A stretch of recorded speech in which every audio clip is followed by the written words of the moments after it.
Yeah, is that a yes? Yes, sir. Okay, well, we'll now welcome on Joel Richardson. Are you there with me, Joel? Yes, sir. Pastor Dan, good to be on with you again. Well, I was kind of shaky there. I didn't know if we was going to get a connection with you or not, and I had no way to tell but to ask. But I'm so glad for you to be back on with us, and I'm sorry that you're running a little late or whatever, but please bless the people. I don't know really where to start with this. There's so much going on, and I wanted you to tell that was a wonderful letter that was posted at WorldNet Daily about the election. So I guess start this where you want. Sure. Well, there is absolutely a lot going on, both in our country and really all over the world. There's a gloom, I feel, hanging over everybody right now. I think it's clear that the United States has finally taken a turn, of which I personally don't believe that we're ever going to return from. Now, maybe we made that turn a long time ago, but I think that most Christians with any level of discernment are aware of the fact that this last election was a powerful, powerful turn. We saw people voting for euthanasia. We saw them voting for homosexual marriage. We saw them voting for the legalization of marijuana.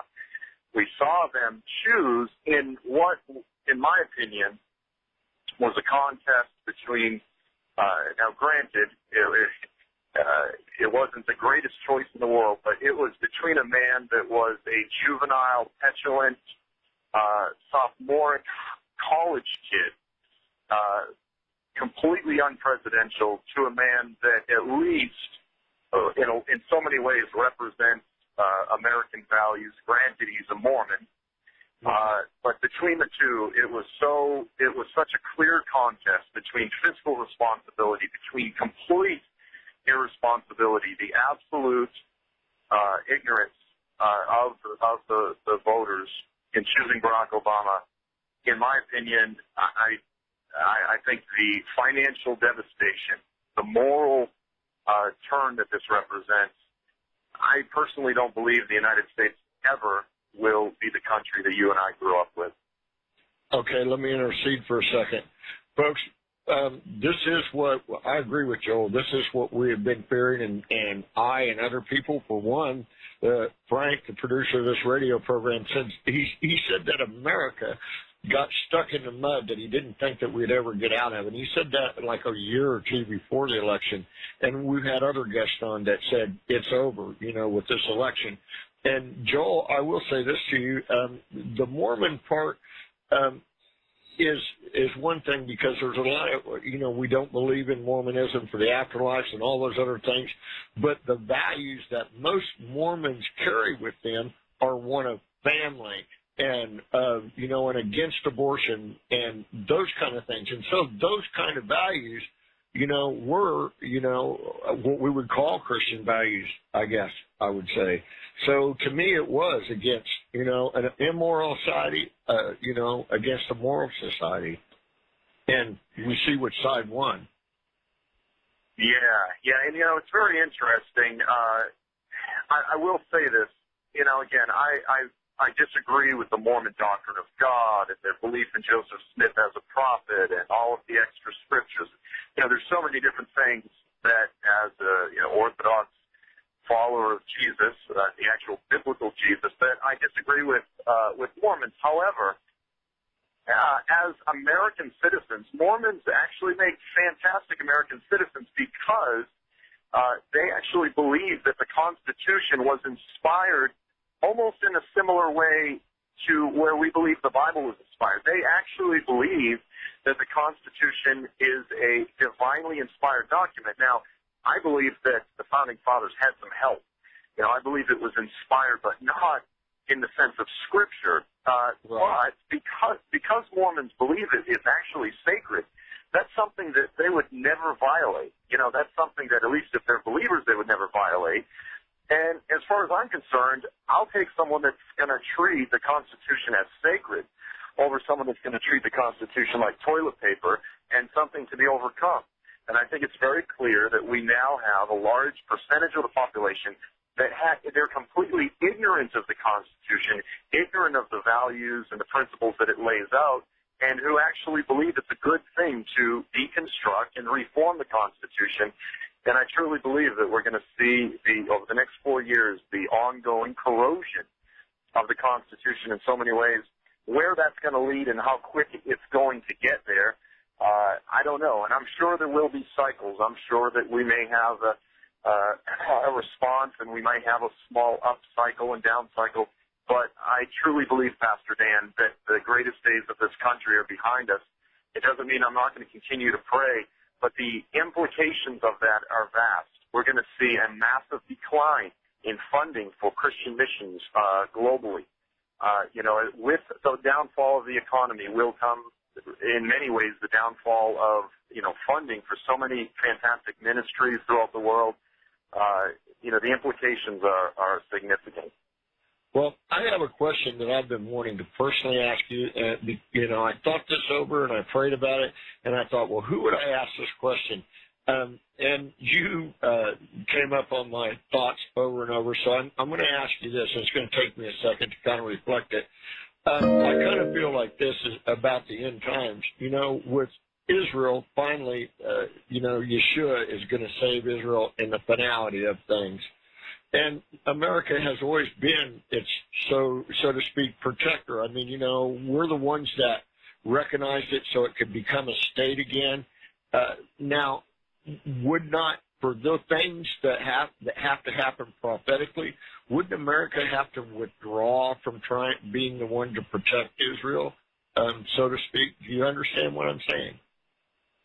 Yeah, absolutely. And, this is a popular view among CrossFit students that America is going to completely abandon Israel, and we may to some degree. I want to highlight a particular passage, and I think it's worth mentioning. But in Daniel 11, you have from Daniel 11, verse 21 to 35, is a section that many people believe speaks of Antiochus Epiphanes in ancient history. And I believe it has very strong shadows of Antiochus. However, right in the middle of that section of Scripture is a reference to the abomination that causes desolation. Now, that's mentioned 3 times in the book of Daniel. But it's interesting that in Matthew 24, Jesus references the abomination, and of course that would include 11:31, and he places it in the future. So the point is, I actually believe that Daniel 11, verse 21 to 35, is primarily speaking of the Antichrist. And in the midst of this Antichrist, who's referred to as the king of the north, clashing with the king of the south, it says that ships from Shittim, or ships from the west, will oppose him. And I actually do believe that the United States, if it's speaking of the United States, very well may be. It could be Europe, but I think it's more than likely, speaking of the United States, that we very well may engage the Antichrist, at least temporarily, militarily. Now, later on, as he engages in further battles in the passage, no one opposes him. I do believe the United States will continue to exist, at least to some degree, right up until the final last days. Exactly how it will be the last couple years is hard to know, but I do believe that we will be around. Well, it wasn't a question really of not being around or in existence, so to speak. I know some people want to call it Mystery Babylon and say that, boom, it's gone. But my point is that we would, supporting-wise, we would, kind of withdraw from supporting Israel, you know what I mean, in order to allow things to advance to the point that they are. I mean, like the realignment of nations that we're seeing in the Middle East, that was much due to Barack Obama's influence, was it not? Yeah, I mean, in terms of the withdrawing of support, I think we're already well down that road. I don't think we've completely, gone down that road, but I think we're definitely on the way down. Let me just say this about the idea that the United States is Mystery Babylon. There are in my opinion, too many scriptural reasons why America doesn't line up. One of the biggies is the simple fact that it says on the forehead of this woman, Mystery Babylon, the mother of all harlots. And that word harlot is a reference to false religion, false idolatry. And, the United States is many things, but we are not the greatest false religion that the world has ever known. And, we're many things, but I don't believe that we're Mystery Babylon. I don't believe that idea is rooted in Scripture. Okay. I've heard you say that before. I just kind of threw it out there. Anyway, with what we're looking at today, you've been, I'm sure you noticed the news and Gaza being under attack, or we're, considering it from the missiles. Do you got anything to say about that? Well, we're just going to see, once again, the typical cycle. You have the Hamas, they rain rockets down on Israel, they do it for days, for weeks, Israel holds back, they hold back, they show restraint. Finally, Israel responds, and the whole world declares, out of balance response. Oh, Israel over-responded. They shouldn't have gone that far. And they essentially tell Israel, well, what we want you to do is just roll over and die, that you're not allowed to defend yourself, you're not allowed to respond. All of the Middle Eastern nations are going to support Hamas in their declaration that Israel has opened the gates of hell, and we're going to see the utter hypocrisy on parade. We've already seen calls from the Muslim Brotherhood condemning Israel for merely responding. It's okay for Hamas to rain down rockets on Jews. When Israel responds to protect themselves, it's unjust. And probably, we haven't seen it yet, but what I do expect to see is the ultimate hypocrite, which is Prime Minister Erdogan from Turkey.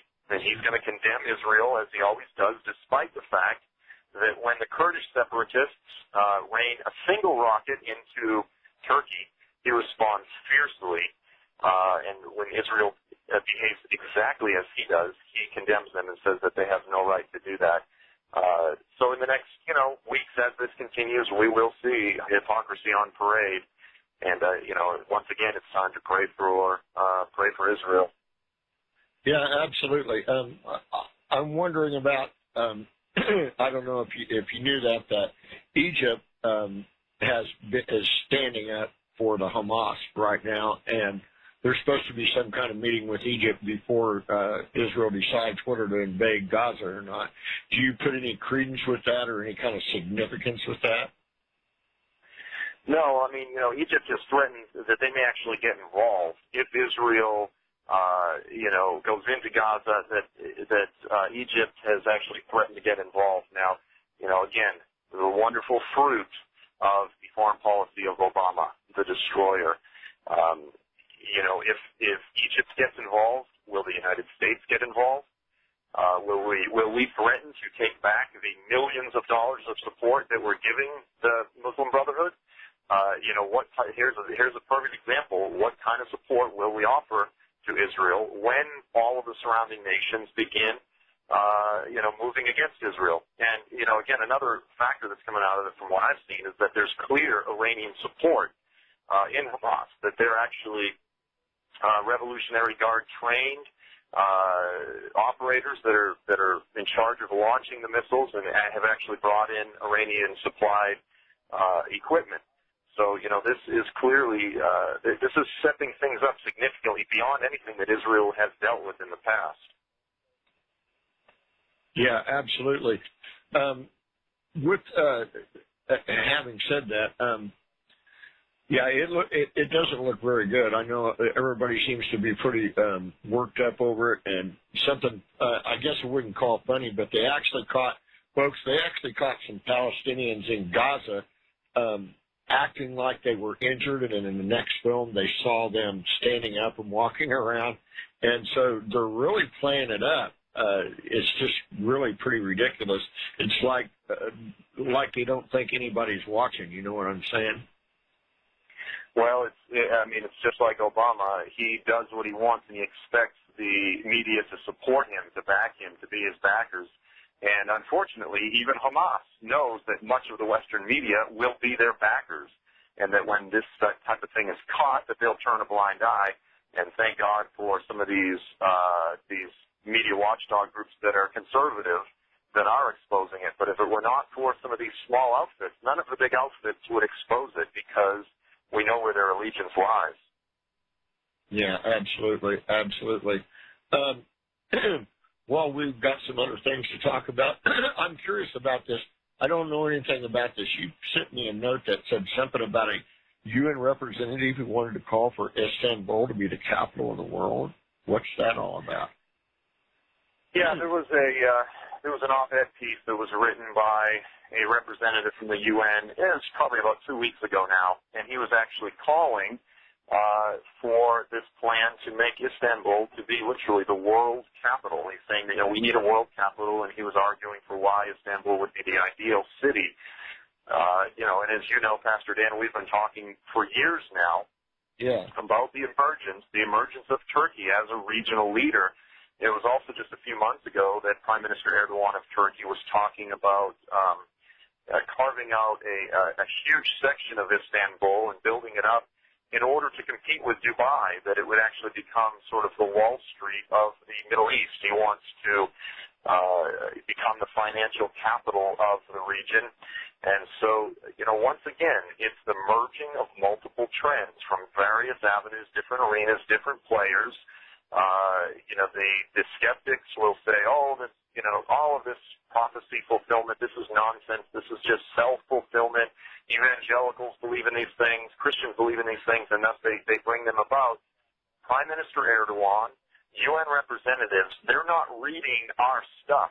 They're getting these ideas on their own, and it just so happens to align perfectly with what the Bible predicted thousands of years ago. And so, the skeptics, I don't know what they'll do with that. I laugh because, they want to say all this is coincidence. There's just too much that stacks on up. And most people don't see it, Joel. They don't see it because they don't read the Old Testament a lot.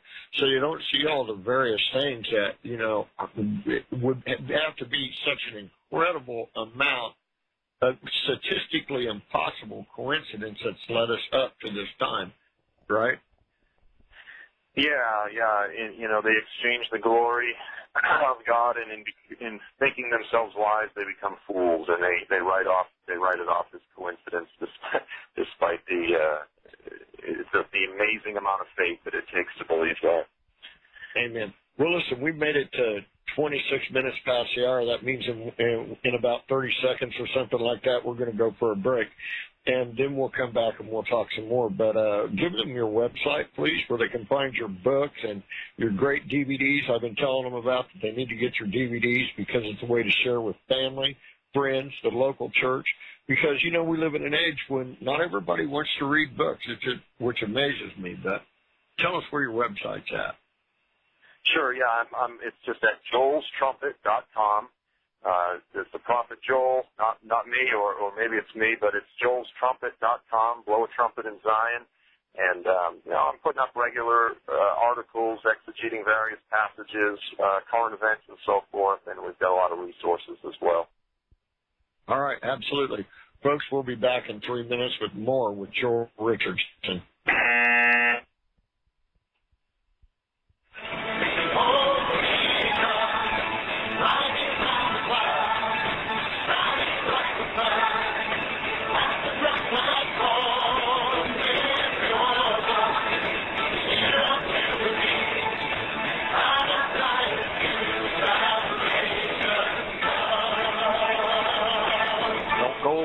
Pastor Dan will be right back.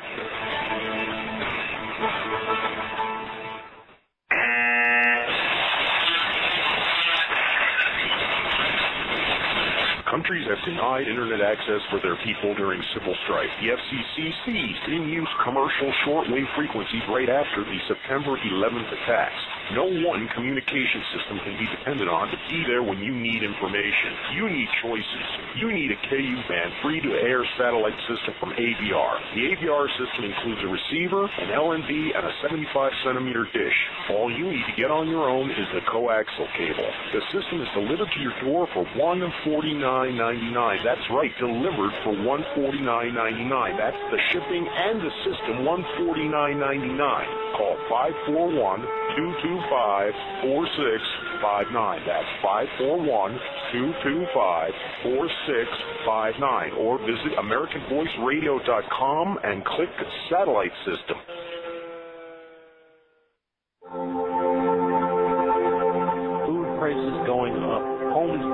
foreclosed, unemployment insurance running out, jobs leaving the country.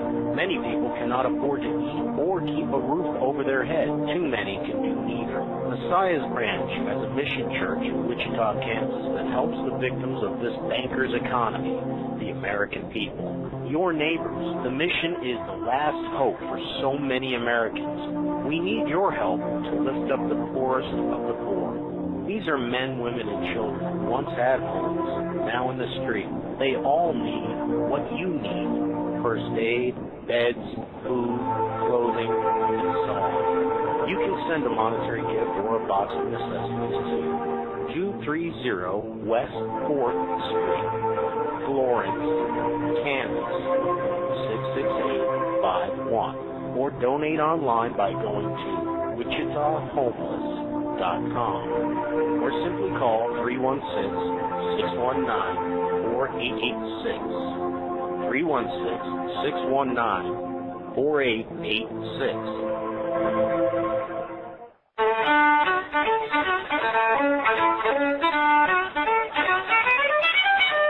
Studies have shown that the farm soil we get our vegetables from is dead, meaning it is depleted of minerals. Sulfur is a mineral. Sulfur has been depleted from the soil, which means most people have been depleted of sulfur. Sulfur has been found to transport oxygen throughout the body. You need oxygen. You need organic sulfur. American Voice Radio Network has organic sulfur. Go to AmericanVoiceRadio.com and then to the Superstore to order your organic sulfur. It's your choice. Do you want to feel better or not? Don't forget to tune in to the Sulfur Hour +1 on AmericanVoiceRadio.com, Thursdays, 6 p.m. Pacific.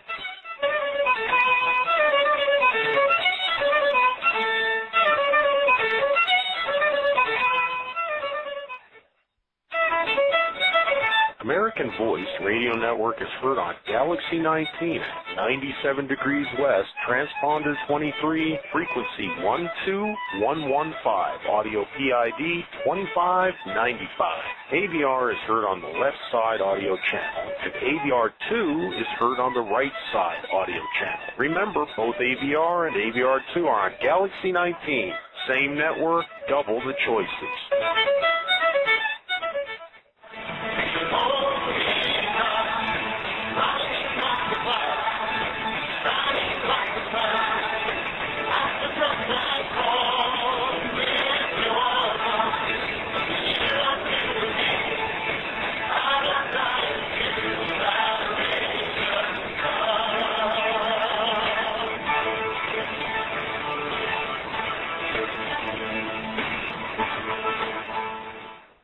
We're back. This is Pastor Dan Catlin, and you're listening to Messiah's Branch Prophecy Hour on the American Voice Radio Network. Folks, please remember to pray tonight about a donation for our work with the homeless and poor from our mission church in Wichita, Kansas. We're into November already. Thanksgiving is just actually 1 week away from today. Boy, time flies. Oh, and don't forget, there will be a new program up next Thursday, but I pre-recorded that phone today because that'll be the biggest day for the mission church of the year. We'll be over there giving them the Father's love, a family type thing. That's one thing that people miss is, family love, that hug and being around family. It's just hard to explain, but they miss that. And so we try to give that to them. So, this is the biggest mission church day of the year. It really is. In fact, it's the day that the local news usually shows up. If you would like to see some past clips of what the news has said about us for about the last 6 years, they've showed up on Thanksgiving, and you can find those clips at WichitaHomeless.com. That's WichitaHomeless.com. And when you get there, just click on the links, and you'll see all the various clips from the Messiah's Branch. I think you can also Google those and find them on YouTube and find them. But anyway, like I said, they don't just come looking for a meal. They come looking for some family time. We give them that. Winter is the time the poor need us the most. In Wichita, I just noticed 2 aircraft companies are now laying off people again. And so, folks, we're headed, in fact, that goes for the whole nation.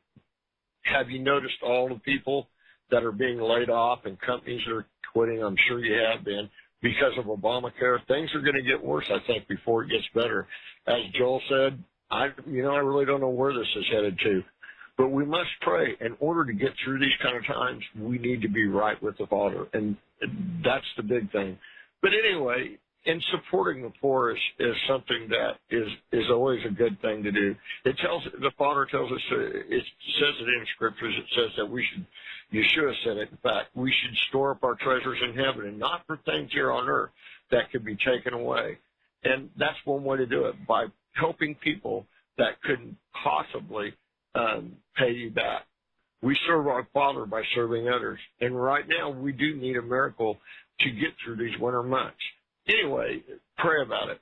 We have no set guidelines like many people do or programs. You just walk in the door and tell us what your need is, and then we take it to prayer. And if we have it, we'll surely give it to you. There's lots of things you can walk in and just get: clothing, telephone use, so many things. But if we don't have it, we try and pray it in. Most of the time, it happens, and we are successful. This is why the agencies tell us, they bring us their employees. Whenever they have a new employee, they bring them down to our little church. I mean, doesn't that seem strange? You see, when guidelines stop them from helping, the agencies send the people to us. People who have millions of dollars in their budget send people to a place that really has no budget. Does that make any sense? We're the very last hope for so many. We're responsible all to care one for another, as we are brothers keepers. All donations, no matter what size, helps. And the Father does notice all donations that come from the heart. And if you think because we're on radio that we're making millions of dollars and all that, folks, only about 1% respond to radio, if you're lucky to that, when you put something out on radio. I could say tonight, well, I'm giving away a new car, and only 1% or less would call in to try to get that car. So pray about it when you hear this. Also, I'd ask that you would share our programs with others. I challenge each one of you to email 3 other people and tell them about our radio programs, and ask them to send to 3 other people, because the larger the audience, then the more people get warned, and then the more people may contribute to the homeless and poor. Anyway, enough of that. You can help if you want to by going to prophecyhour.com or calling 620-878-4682. At prophecyhour.com, you can donate online, or you can get the address to mail a check or money order. You can get all that information at prophecyhour.com, and if you need to, you can call me at 620-878-4682. 620-878-4682, and we're now back with a great guest, and his name is Joel Richardson. Hello, Joel. You still with me? I'm still here, Pastor Dan. Well, you sound a little better. I wonder why that is. That's a joke. Anyway, we covered a lot of stuff in the first half hour. Let me go with this. You said that you had a run-in, but wait a minute. No, I haven't. That's the wrong thing. Okay, we just talked about Turkey and Istanbul to become the capital of the world, and you've been talking about Turkey for some time.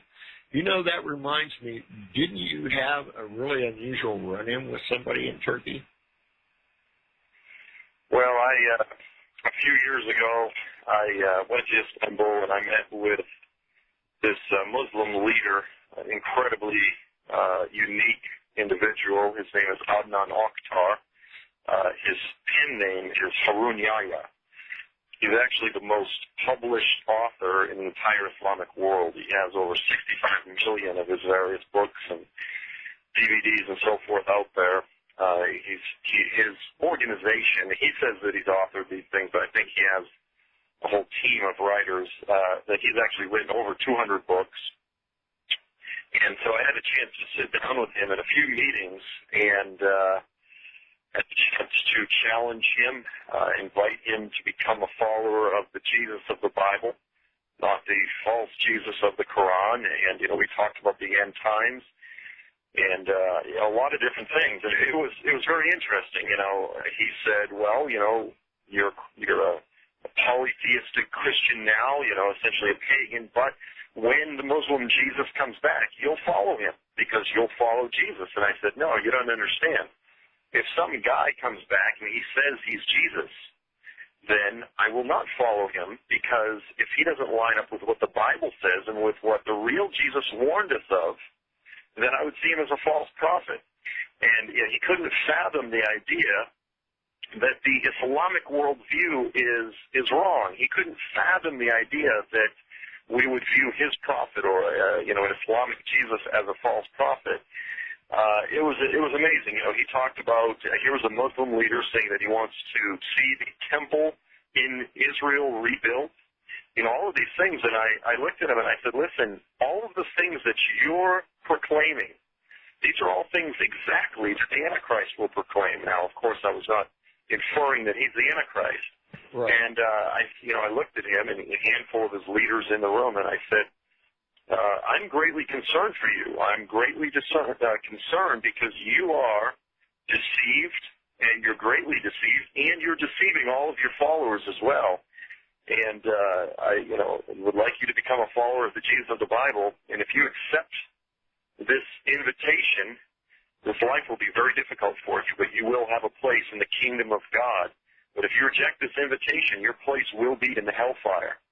And I was very clear about the choice that I was offering him, the invitation that I was offering him, and of course he sort of chuckled and said it was good to finally meet a real Christian, were his words.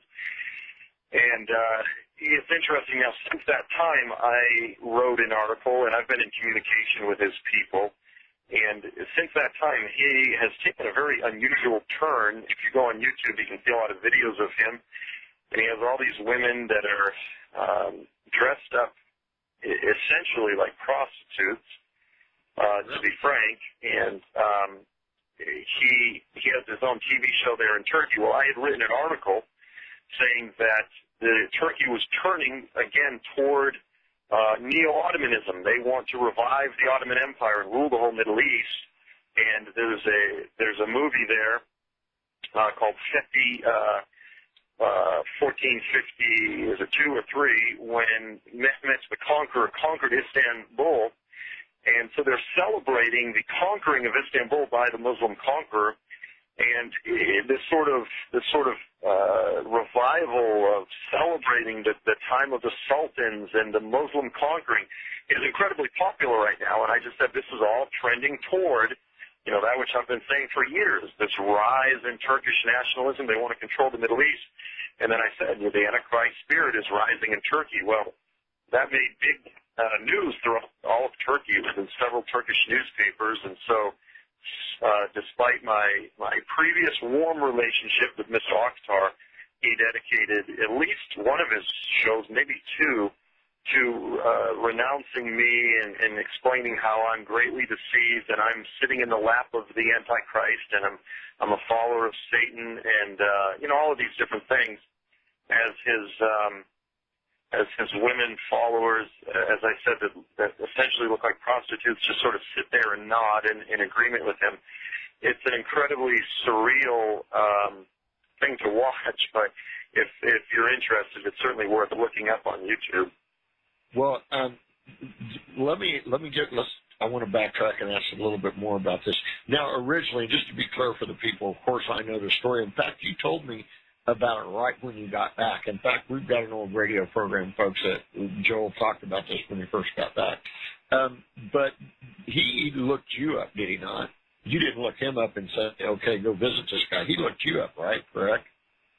Yeah, they had contacted me because I was, this American author that was talking about the Mahdi, the Islamic Messiah figure, and the end times and that sort of thing. So, yeah, he actually invited and actually bought my tickets to come to Istanbul, and he gave me a hotel. Of course, I brought a friend over that was a Green Beret that had worked in the Turkish consulate. So I was in good hands, and he spoke Turkish and so forth. But yeah, I was actually invited over. Well, I want to say, as I said it then, I'm sure, but I want to say it again.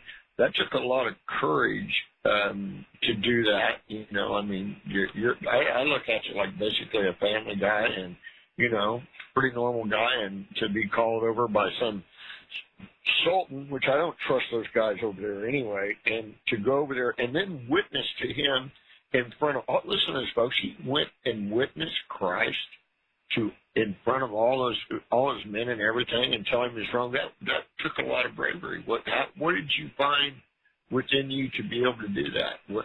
Most people would have been afraid. Well, it's just one of these scenarios where you really only have one choice. You only have one chance. And so, I was a little bit nervous. It was an unusual situation, sort of all the pomp of his presentation. He sort of floats into the room and all of his followers kind of, it's very cultish in its spirit, if you will. But again, you have one chance. And, I just tried to look at him with the eyes of Christ and say, I didn't feel as though he was going to, commit violence against me. He generally presents himself as one of these moderates, and it's all image for him, so it wouldn't behoove him, to hurt me. But nevertheless, Istanbul is the spy capital of the world. It's the capital of intrigue and espionage, and there's a lot of fishy stuff that happens in that city. And so, there's always a risk, but as far as I'm concerned, that's, Jesus said it quite clearly. If you're not willing to lay down your life you can't even be my disciple. That's just biblical faith 101. Right. Absolutely. Absolutely. Something I also would like to ask you that I haven't asked you before. Do you think that after you went, that your ministry increased? You got more acknowledgement from your books and things? Do you think that your ministry increased afterwards? From that trip, I don't know. It certainly was interesting for Americans to see that you have this Muslim leader calling for the Jewish temple to be rebuilt, and that certainly made news. Probably the biggest bump in my exposure, obviously, was to get on Fox News with Glenn Beck and talk about the Antichrist. That was kind of another surreal experience. But you just kind of take what's thrown at you and try to do your best in the midst of it. Well, I guess I'll just be more clear what I was trying to say. I didn't mean that, folks. I didn't mean that incident publicly made his ministry grow bigger, but I just feel that it was some kind of a test for you, and because I've watched your ministry increase, over the years. You know what I mean? Not necessarily from one event, but I was just thinking that had to have been some kind of test put forward to you by the Father. Those kind of things aren't just coincidences. I believe that it was a divine appointment, so to speak. Yeah, very well I have. And, Pastor Dan, we've talked a lot on the radio here. We haven't talked a lot. But, my guess is it's knowing you've probably been through a lot of hard things in your life. And it's those kind of tests, I think, that ultimately make who we are. And, I've been through a lot of pain. I've been through a lot of hard things in my life. And, so there's a million tests along the way. And our job as shepherds is just to really keep our noses clean, and we don't do it for the love of money or glory or any of these things. We just try to keep ourselves clean and true, and then we can finish this thing strong. And I think you're definitely moving in the right direction, and I'm fighting the good fight to try to finish strong as well. Yeah, amen. I know you are, and I just. To me, at the time, it was, and it's still very surreal on my mind, to listen to you talk about that and, just to take somebody completely out of the environment. I had an experience where I felt that I was, the Spirit told me I had to go, and that was to witness to R.G. Stair, which is a false prophet, and at a Jim Jones-like compound, and I helped expose him and got him put in jail for a period of time. But the point was, is I related to a test like that, and my ministry changed, greatly afterwards, not because of the popularity of the event, but because of the test of the event is what I meant. But anyway, for sure. Going on from that, the election, I know we kind of talked about it a little bit when you first got on. But, there's a lot of Americans out there, that we're on the 49% that lost, so to speak. But did we lose? What do you think? What do we tell? How do we minister to those people that are brokenhearted? There's a lot of people that's ready to give up and throw the towel in. That letter that you wrote, I advise all people to go to your website and look at that letter. Any other thoughts on that? Yeah, I just encourage people. I went right to Hebrews 11, and talking about Abraham and some of these worthies of old, and how they were looking for a kingdom to come. They were looking for the city whose builder and architect is God, that He's prepared a place for us. And it's hard. It's hard to see this great country fall down in front of us, but it is. But we can be at peace. We don't need to be emotionally utterly wrapped up, because ultimately we have a kingdom. We're looking forward to a very real kingdom that He's promised to us, and it's an exercise all of life. We have to be fixing our eyes on the kingdom to come, and of course the king that's going to rule that kingdom. So as we see all this world that we've grown up with, this beautiful country literally decaying and collapsing around us, ultimately our heart is fixed on the age to come.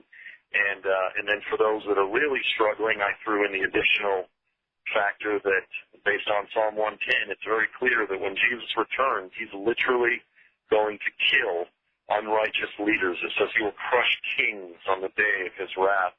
When Jesus returns, He will literally slay unrighteous, corrupt politicians, leaders throughout the earth. And I can think of several that just very well may be on His list, maybe not.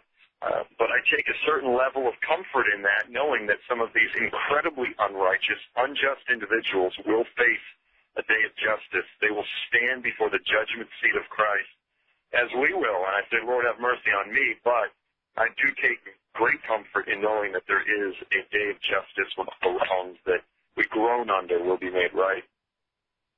Well, we should look forward to the judgment of the wicked. And there's several places in the New Testament that says almost, so the word's real similar to that we should take reward in that. Because justice is justice, and we should be happy with justice. Something that I didn't ask you, and I was going to ask you in the first part. We're only got probably 4 or 5 minutes left. But there's a lot of folks out there that portray this, and I know I've asked you this before, but because of what's happening in Gaza, and now looking at a regional war, possibly, we're going to say, oh, here's that Psalm 83 war. Isn't it Psalm 83? And that's just utterly ridiculous. Yeah, well, for anybody that's familiar with the teaching of the Psalm 83 war, they know that the popular view teaches that it's going to be Egypt and Jordan and Saudi Arabia and Syria, that all the immediately surrounding nations are going to allegedly attack Israel. Well, when you look at, again, the individuals that lay this out, their basis for saying that Egypt is going to be involved, and I can't remember if we've talked about this, but they say, well, it says the Hagrites. It lists the Hagrites in Psalm 83. And then the rationale is, if you read it, they say, well, Hagar is the matriarch of Egypt. Well, anybody that's biblically literate knows that Hagar is not the matriarch. She's not the mother of Egyptians. She was an Egyptian that left Egypt. She was an immigrant.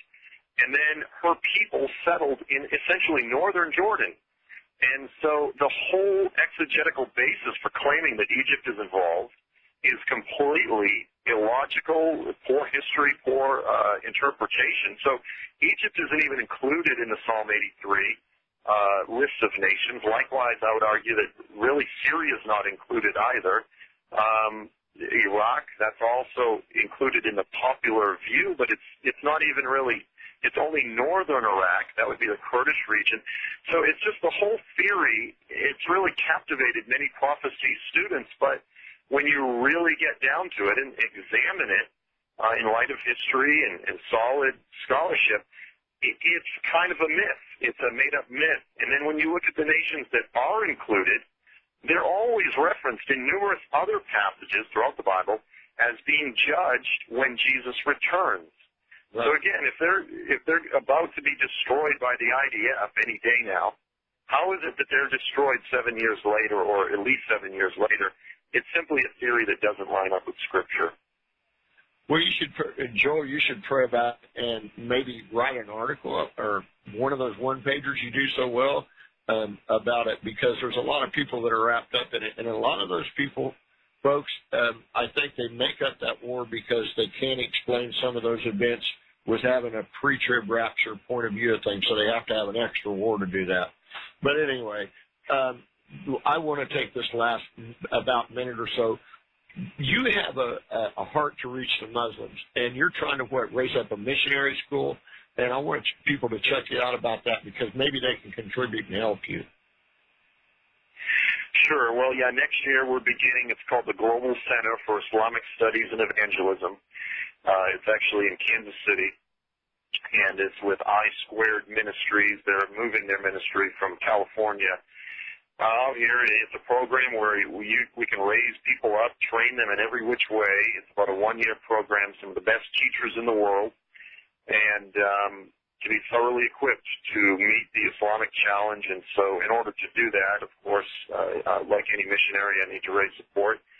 If that's something that you're interested in, you can go to Joel's Trumpet, and there's room there for support. The information that you would need to get a tax deduction. We are a ministry that you can get your rebate back on in April. Also, by the way, Pastor Dan, I am going to the Middle East next year a couple times, and I'm going to probably be meeting with some of these Muslim leaders again and various folks throughout the Middle East, and we're going to be working on a documentary. So I'm excited to talk to you about that next time I come on, but I'll be going for at least a month, a couple different trips to Egypt and to Turkey and Israel and Iraq and possibly even Poland and Germany to visit some of the concentration camps. And I think we're going to have a very powerful movie sometime toward the end of next year. Wow. Whenever you want to talk about that, I'm open to talk. I already want to hear all about it. Listen, can we have another? No, we can't do that. We have to get out of here for a couple of minutes. If I'd have known that at the head, I know what we'd have talked about the whole hour. Well, Joe, I really appreciate you being on with me, and praise the Lord. And about the Muslims, folks, listen, I don't think you're even going to have to travel to another country to witness to Muslims because there seems to be getting so many of them right here. Well, Joel, thanks for being on. May the Father bless and keep you, but I got to let you go. Okay, and Lord bless you as well, Pastor Dan. We'll talk to you next time. All right, bye-bye. That was Joel Richardson, folks. Go to his website. That guy gets around a lot, does a lot, and sounds like he's getting ready to do a lot more. Anyway,